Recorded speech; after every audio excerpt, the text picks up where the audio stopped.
On January 20th, 1961, John F. Kennedy officially became the 35th President of the United States.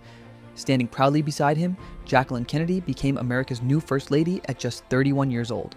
The entire world admired Jackie for her elegance, intelligence, and calm personality.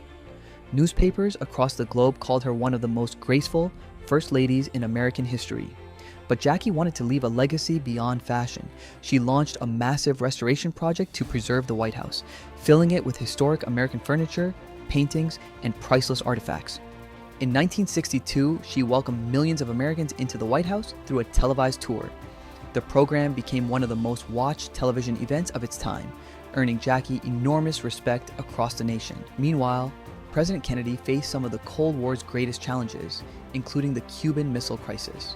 During those tense days, Jackie remained calm while the entire world feared that a nuclear war could begin at any moment. Despite the pressure of politics and world crises, the Kennedy family continued to appear united, but destiny was moving toward a day that would change America forever. On November 22, 1963, President Kennedy traveled to Dallas, Texas for what seemed like an ordinary political visit.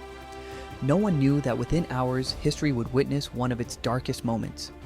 On the morning of November the 22nd, 1963, President John F. Kennedy and First Lady Jacqueline Kennedy arrived in Dallas, Texas to greet supporters.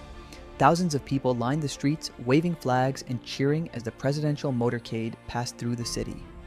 As the motorcade entered Dealey Plaza, the joyful atmosphere changed in an instant. Gunshots rang out and panic spread through the crowd. Within moments, the president was critically wounded. Jacqueline immediately reached toward her husband, trying to help him as Secret Service agents rushed to protect them.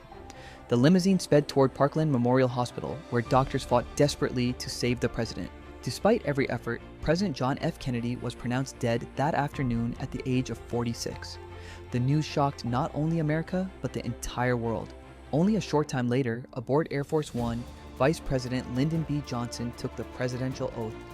Jacqueline stood beside him, still wearing the same pink suit from that tragic day, becoming a silent symbol of courage during one of America's darkest moments. Days later, millions of people watched the state funeral in Washington, D.C. Jacqueline walked with remarkable dignity, leading her young children through a moment that would forever become part of history. The world believed Jacqueline Kennedy's story had ended with tragedy, but in reality, a new chapter of strength, resilience, and rebuilding was only beginning. After President Kennedy's assassination, Jacqueline Kennedy faced unimaginable grief, yet she remained determined to protect her children, Caroline and John Jr., from the constant attention of the media. Although the world saw her as a symbol of courage, Jackie wanted a peaceful and private life. She gradually stepped away from the public spotlight, focusing on raising her children and rebuilding her future. In 1968, another heartbreaking tragedy struck the Kennedy family when Senator Robert F. Kennedy was assassinated. Fearing for her family's safety, Jackie made one of the most difficult decisions of her life. Later that year, Jacqueline married Greek shipping magnate Aristotle Onassis. The marriage shocked many Americans, but Jackie believed it would provide greater security and privacy for her children. After Aristotle Onassis passed away in 1975, Jackie returned to New York City.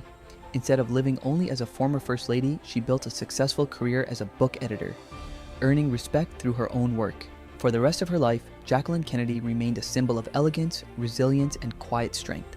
She proved that true dignity is measured not by power, but by how a person rises after tragedy. On May 19, 1994, Jacqueline Kennedy Onassis passed away at the age of 64, but her legacy lives on through American history, the White House she helped preserve, and the inspiration she continues to give to millions around the world. Thank you for watching the complete story of Jacqueline Kennedy. Her life reminds us that even after unimaginable loss, courage and grace can leave a lasting mark on history.